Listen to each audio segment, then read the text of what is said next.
Welcome back to Sometimes Love Isn't Enough. I am your host, Angie Grandt, and here in this podcast, we talk all about the challenges that come with parenting. And the name of this podcast actually came from my own experiences when I was raising my son, who came to my family with a pretty tricky past. And I would often hear from professionals as I was trying to figure out how to help him, trying every tool that is out there, I thought, to resolve challenging behaviors. I would often hear from professionals, sometimes love isn't enough. And at the time, that used to frustrate the heck out of me, if I'm being honest, because, well, if the behaviors come from a child who perhaps has created a story that they don't feel lovable, then why can't love fix it? Well, what I've come to learn as I've been doing this podcast over the past year and a half has really, I continue to fine tune what I really mean about that sometimes love isn't enough. Because here's what I've learned that when we're trying so hard to love our kids, trying so hard to fix their behaviors, but we haven't done the work on ourselves, well, we can love the heck out of our kids. But if we're still struggling with our own sense of self-worth, our own sense of lovability, we're going to keep missing the mark with our kids. We have to go first. So today, the topic that I want to talk about is behaviors again. I know that we've talked about them so many times, but I have two thoughts. One, I keep fine tuning the way that I'm helping clients, the way that I'm approaching behaviors. And if I'm being really honest, sometimes we need to hear the same thing over and over and over again before it really actually sinks into our DNA, sinks into the way that we start behaving ourselves in our most important relationships. Because I believe that if you're here hanging out with me, it's because you care. You care a ridiculous amount, and you're probably feeling desperate or maybe hopeless that you've tried everything and nothing seems to work. I know that you're not alone because that is exactly where I was a few years ago. I was in this place of desperation, trying so desperately to resolve behaviors. So I had a friend reach out to me recently who their child also has a very tricky past, and their child had done a really unsettling, frustrating behavior. And their question to me was, what do I do? What do I say? How do I approach it? And what consequence do I use for this behavior? The answer that I gave her probably wasn't, I mean, I hope it's what she expected. My goodness, she reached out to me. But the response that I gave her probably isn't what you're hearing from many other professionals. Because when I think about what I knew about behaviors 5, 10, 15, 20 years ago and how I think about it now, there's some some theories, some principles that have stayed true through all of it. I knew 15 years ago, 10 years ago, that when a child has experienced trauma, which can mean so many different things, right? We have kids who have experienced physical abuse, neglect, but we also have kids who perhaps we didn't know how to connect with them as parents, which is a really hard thing to say. Or kids who maybe we were trying so hard to connect with them, but we didn't understand their energy needs. And so we parented them through our own lens, which left them feeling like they weren't valuable enough. There's so many reasons why our children can hold stories, or some people call it trauma. There's so many reasons why our kids can hold stories that aren't helping them to show up as the best version of themselves. There's so many reasons why our kids are holding stories about how perhaps there's something that they're really struggling with, or something that's not okay about them, or that it's not safe or okay to be themselves. And I say this with such uh, an open heart for you because I have been there too with both of my kids, where there are things that I just didn't know about their energetic needs. And so I parented them through my own lens. I think when I think about using human design as a parenting tool now, I think that we are totally missing the mark with our kids when we don't know their human design and our own. I think that we're totally missing the mark and setting ourselves up for a lot of challenges with our kids. Unless we're, lucky, I don't know if that's the right word, unless we're lucky enough to have kids who have designs that are so similar to ours that when we're parenting them through our own lens, it works out for them. But when our kids have really distinct differences that are different than our energetic needs, and we don't know that, all we can do is parent through the lens that we know, which is our own lens, which has been created by our own energy needs, either being met or not, and by the way that we were parented, what we see in society, what we see in social media. So when I go back to this friend who had asked for some advice about this significant behavior that their child had engaged in, my first go-to with behaviors is the resiliency keys. So I learned about this concept through my mentor, Karen Curry Parker. She's also one of my human design mentors. And this concept that we as humans have needs. We all have needs. We need to feel lovable. We need to feel like we belong. We need to feel empowered over what's happening in our own life. We all have these needs that are innate in the human experience.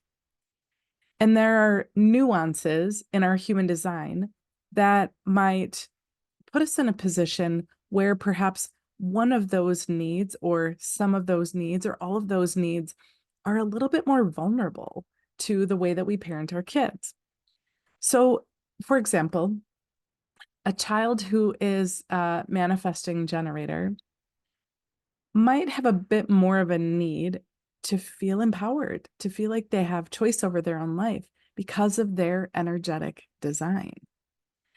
Where a child who perhaps their core four or their life's work is all in their G center, they might be more susceptible to criticism and might struggle with their sense of lovability. Or a child who has, I'm trying to think of another example, but a child who has an open will center might be more influenced about their value as they're with other people who have a defined will center. There's so many parts of our design that can put us in a position or put our kids in a position where it poses different lessons for the way that they're designed to learn about life.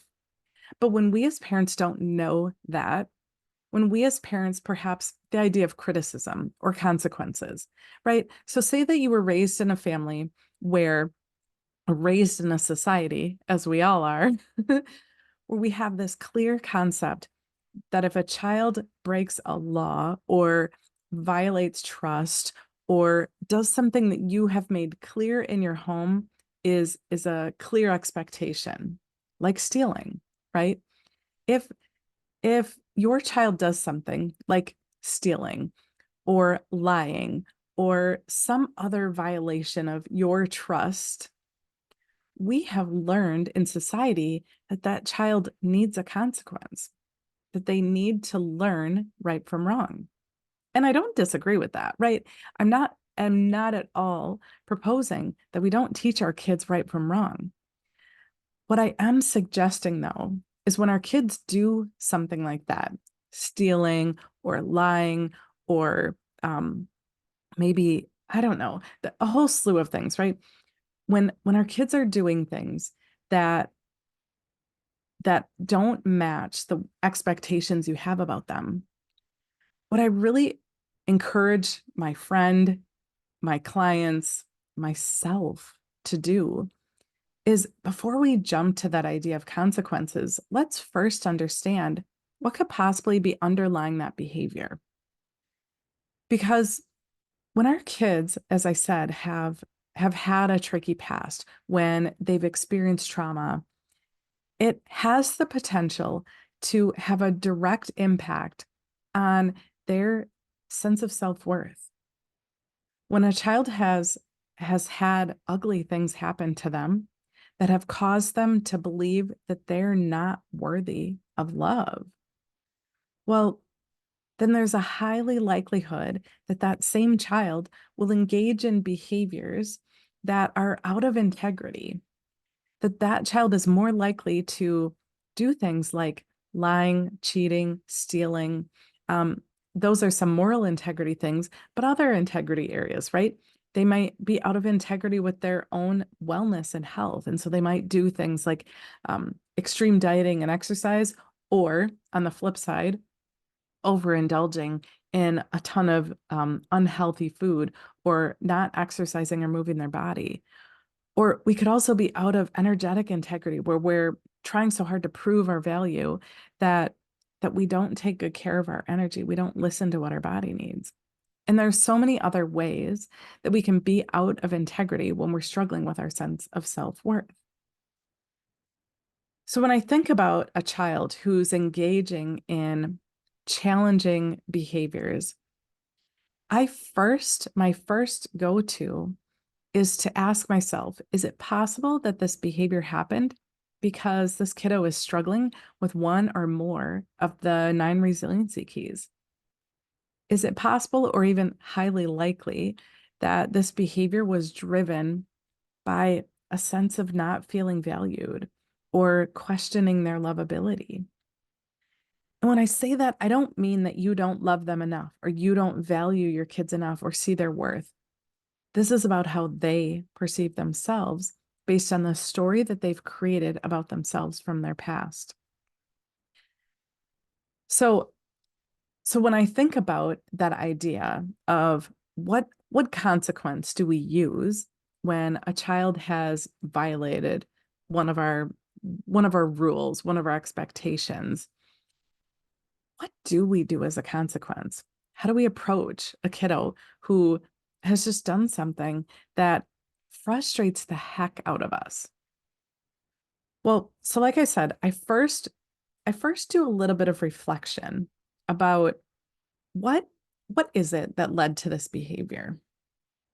I also then look at the behavior through the lens of mistaken motivations, which really means when my child did this thing, how did it make me feel? When we look at behaviors through the lens of mistaken motivations, it helps give us a clear understanding about why this happened. This example I had shared about, a child lying or stealing. If we as a parent, our emotional response to that is feeling like, oh, they just did it for attention. It doesn't matter how much attention I give them, they're always just going to do something to try to get more. Well, that should be a cue to you that perhaps your child is engaging in the mistaken motivation of attention. And I heard somebody recently reframe that, which I love, but reframe it away from being the mistaken motivation of attention, and instead being the mistaken motivation of connection. Because, right, that's it. Our kids aren't looking for attention. They're really craving, starving for connection sometimes when we see these behaviors. And I know because I've been there, that it can feel as a parent like, oh my gosh, I'm giving them all of my attention. I couldn't possibly give them more. But I really want to encourage you to reflect on, what type of attention are you giving them? Is the attention that you're giving them designed to connect with them? Or is the attention that you're giving them designed to check off a box that you did the thing to give your kids attention for the day? And I say that again, I feel like today's kind of a tough love episode because I'm just feeling so fired up about how we approach our kids. Because when I look at what's happening around us, when I look at the way that our kids are reacting, we must go first. We have to change the way that we are approaching our kids. And I'm not saying that, we need to throw consequences out the door. I'm not saying that um, we need to, coddle our kids. Not at all. In fact, I want to encourage you to empower your kids to feel like they have a say over what's happening in their life. Because I know when these tricky behaviors are happening again and again and again and again, for many of us parents, our response or reaction, I would say reaction to that, is that we take more and more and more control, leaving our kids feeling so disempowered over everything that's happening in their life. I know that this is how it shook out in my own home, that I felt like I was losing so much control in my own home. I was losing control over my own time. I felt like I was losing control over my own emotions, my own thoughts. I felt victim to the thoughts that I was having. And my instinctive reaction to that was to take more control and to place more restrictions and to supervise more and do all these things that in my gut they felt gross.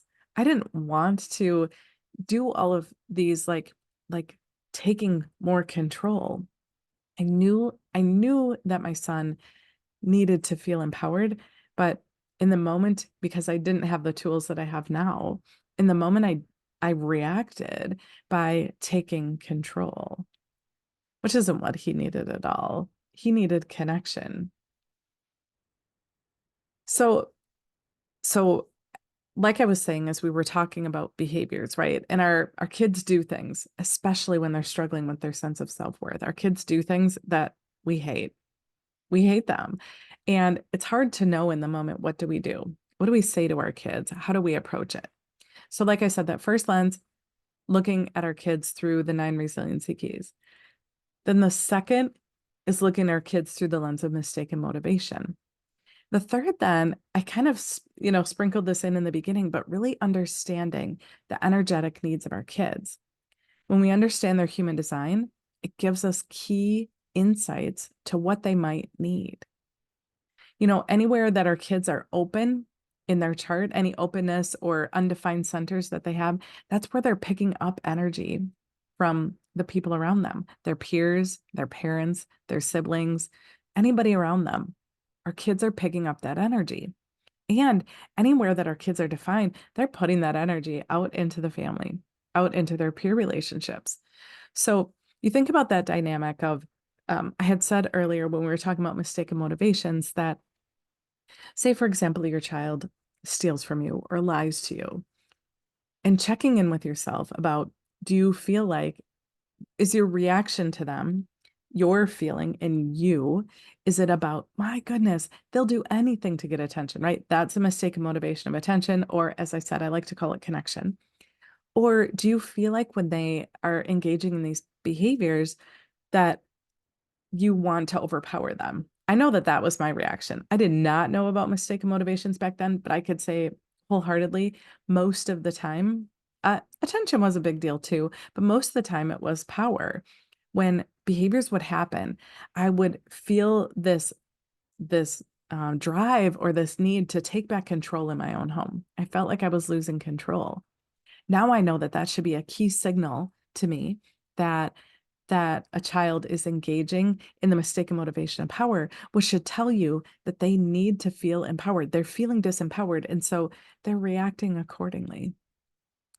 If instead you are feeling like they they took the money because they didn't know what else to do and they couldn't figure out how to do it a nice way. If you feel like you want to like save them, well, that would be the mistaken motivation of inadequacy. It's probably a bit of a harder one to apply to this moral integrity discussion, but it's possible. And then the fourth mistaken motivation, if you feel like you want to get even with your kiddo, right? They stole from you, and so you want to take from them, or you want to punish them, or you want to make sure that they get the stiffest consequence that you could possibly give them. That's the mistaken motivation of revenge. And when our kids are displaying the mistaken motivation of revenge, it should be a key signal to us that they're really struggling with their sense of lovability. And so when we think about all these mistaken motivations, they're key signals that our kids are struggling. They're struggling with feeling lovable. They're struggling with feeling empowered over their own life. They're struggling with feeling valued or capable. So when we look at our kids through the 9 resiliency keys, through the mistake motivations, when we look at the unique parts of their design,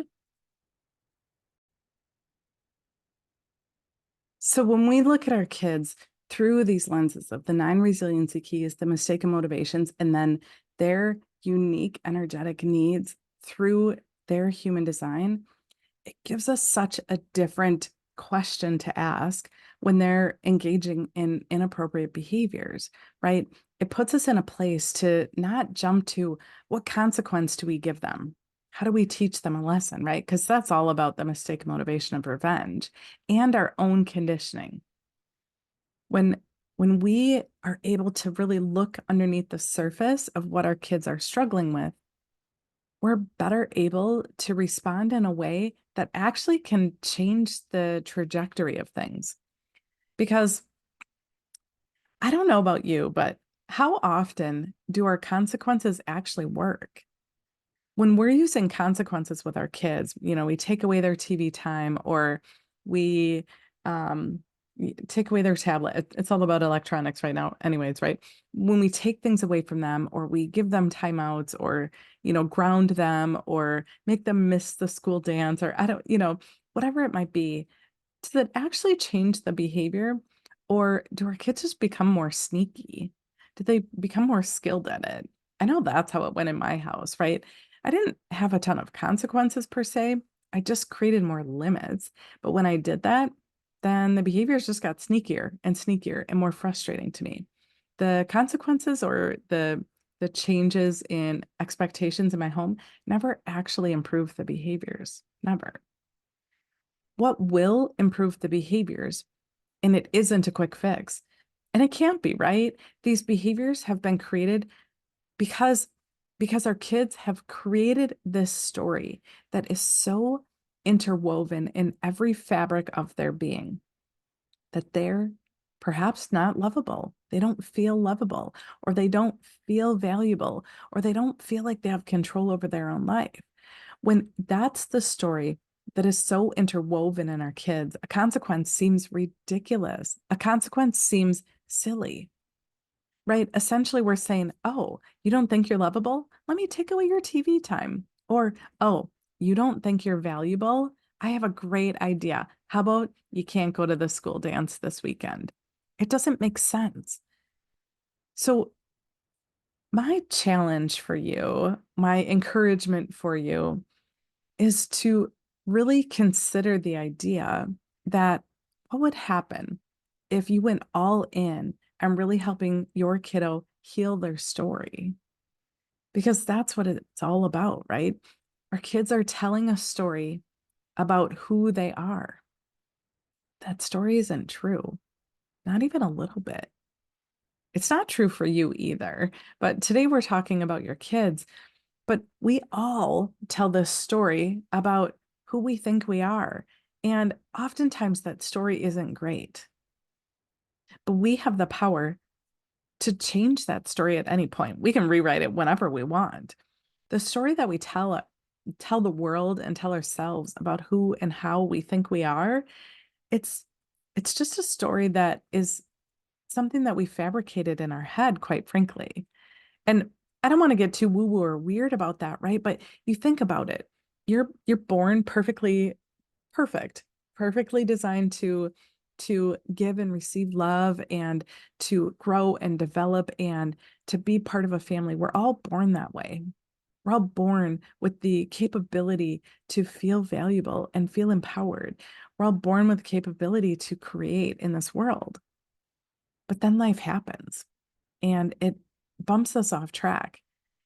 And when we're bumped off track, we start to create this story about who we now think we are. But that story still isn't true. The only truth about you is who you innately are at your core, which is what human design shows us, right? Human design really is um, some call it a personality assessment, but I really think it's a storytelling tool about It tells the story of the potential of your unique energy that you were born with. It helps you tell the story of who you were really meant to be and who you still have the possibility to be. But it takes some work. It takes time and it takes commitment to throw away your old ideas that we have to give our kids consequences, or your old ideas about who you think you are or who you think your kids are, right? We have to we have to be willing to try something that seems maybe ridiculous to you, but when we really take a step back and look at that bigger picture, when we can help our kids rebuild the story of who they are and how amazingly incredible they are, think about the power that that has over what they are capable of doing in this world. I often think about this concept when I think about the story that we tell about ourselves. And I wonder, when you think about your kids, what story do you think that they're telling about themselves? Do you think it's an empowering story, a story of value and lovability? Or do you think that they have added pieces to their story that have veered them off track? We get to help them rewrite that story. I was talking with one of my mentors the other day, and I was talking about this concept of behaviors in kids, and she had said, I haven't read the book, but she had said in the oh, the habits of effective families, that the authors, I believe, talk about this story in the beginning, that they're so frustrated with their kiddos' behaviors. And they're so frustrated, and they make a decision that they want to do something different. They want to move out of that space of, once the kid's behaviors get better, then we won't be so frustrated with him, right? That's what most of us think, right? I'll be so much less frustrated when the kid stops stealing and lying and fighting and, you know, getting into trouble and all the things. We think that we'll feel better when the behaviors go away. But what if it's our reaction to our kids that's fueling the fire? And I'm not saying that you caused the behavior, but for us to be honest with ourselves and to make that decision to go first can be a powerful way to really change the trajectory for our kids. So in the book, they talk about how they make a decision that, I don't know, I think it was for like 2 weeks or something. So feel free to send me a note about the, whatever details I missed. But the point being that I think the parents decided that for 2 weeks, every night as their child was laying down in bed, they wanted to stand or be near their child and only think positive thoughts about their child. That's all that they changed, was just intentionally thinking positive thoughts about their child. And I imagine that they probably also had an intentional practice if negative thoughts popped into their head, as they probably do, that they had an intentional practice to get rid of those thoughts and get themselves back on track to think positive thoughts about their kiddo. And lo and behold, just by making that one simple change, their behavior, the kids' behaviors changed. All they did was start changing the way that they were thinking about their kiddo in an intentional way. They made a decision that they were going to start doing this practice every day without holding so tightly onto the outcome. They just wanted to feel better about their relationship. And I imagine that just in that practice of intentionally thinking positive thoughts about their kiddo every day, that helped them feel better, more peace, more relaxed, which in turn puts us in a position as parents to be more connected with our kids, be less reactive, respond more to their needs when we're not feeling so frustrated and burnt out and have this spiraling, I don't know, web of negativity going through our head and our heart and our body about our kids. So the next time that your child does something that you don't like, I really encourage you to pull in these concepts. Actually, before they misbehave, I really encourage you to make a conscious decision, an intentional decision. And by decision, I mean cut off all other options. Make a decision that moving forward, you're going to start thinking positive thoughts about your kiddo intentionally. And when you're frustrated about one of their behaviors, let it go. We love our kids. We want the best for our kids, but our behaviors often don't show that. Our behaviors often steer them down this path of more and more and more behaviors because we're expecting it from them. And then we're reacting to them like they're bad kids. So I encourage you to consider the idea of making a decision to cut off all other ways of interacting with your kiddo. Cut off the negative reactions, cut off the idea of jumping to consequences, and I really encourage you to make a decision to be intentional with them, to focus on connection, and to look at them through these lenses that I shared today, because you'll have a different approach to whatever the behavior is when you look at them through a different lens. And I also just want to give you a bit of a forewarning. If you so choose to make this decision to try things differently, it cannot be a yeah, but. It can't be a, well, I'll respond this way as long as it's, the milder, easier behaviors. But if they do X, Y, or Z, then they need a consequence. Well, what message does that give your kids, right? If we firmly believe that those behaviors are driven by uh, challenges with lovability and self-worth and so many other things, if we really hold true to that belief and our kids step up the game with their behaviors, and then we throw in the towel, then we say, you know what? I was okay with building your self-worth and your lovability when it was easier behaviors. But now that you pull that thing out, when you engage in that behavior, nope. Now it's consequence time. If that's how we react to our kids, imagine what message that's giving them. It's giving them a message that, oh, see, they only loved me until I was only good enough until. And I don't know about you, but that isn't the message that I want to be giving my kids. And I'm not saying that this is easy because if I'm being quite honest, this podcast is fueled by me really going through this all again, where I'm feeling this tension, this struggle with really trying to keep my head in the game.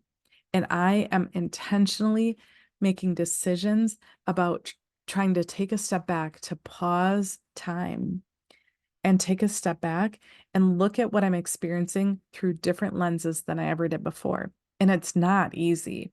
It is so incredibly hard, and yet it's so worth it. So I hope that you found this episode powerful, useful, beneficial in your most important relationships, because like I said, we must go first. We cannot wait for our kids' behaviors to get better before we start doing the work ourselves. So I hope that this connected with you. And when you're ready to start implementing these changes in your family, I do offer a free consult. I would love to connect with you when the time feels right to you. So take care and be well.